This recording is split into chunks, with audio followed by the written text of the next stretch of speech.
Thank you very much, Madam Deputy Speaker. I will be very brief, and I'd like to pay tribute to the Honourable Member for Grantham and Stamford for the very eloquent way in which he has introduced this very important debate. I just wanted to refer to him, one of my constituents, Mr. Noel Conway, who has campaigned on this issue for many years, both through the courts but also through the media.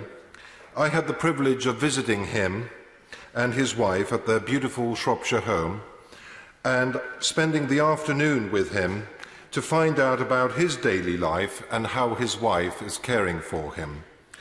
It was, as I'm sure the honourable members will realise, an extraordinary emotional afternoon, bearing in mind specifically when I found out for myself some of the very difficult conditions that my constituent, Mr. Conway, is living under, and the constant care that he needs.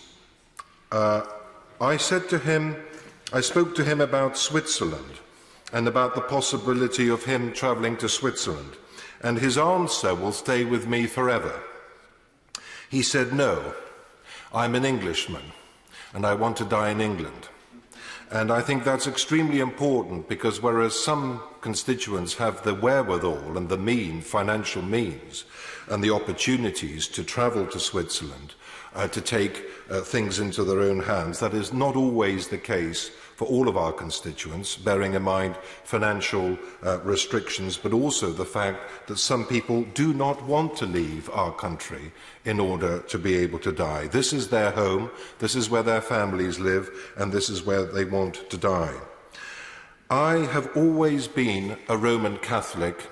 Having been born in Poland, I come from a very strict Roman Catholic family, and my Christian belief is very important to me.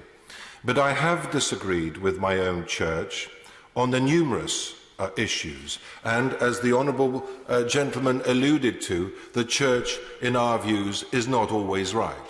Having now been in a same-sex partnership for the last 8 years, very happily, I too agree with him that sometimes perhaps the church, although we can respect the church and our Christian beliefs, perhaps the church doesn't always get everything right when it comes to how human beings behave, interact, and ultimately decide to die. So I'm very grateful to him for bringing this debate to us. I haven't decided how I'm going to vote in future debates, and Mr. Conway, my constituent, knows that I haven't decided yet, but I really appreciate this opportunity that the honourable gentleman has afforded us so that we can continue to debate this matter until a consensus can be achieved. Thank you.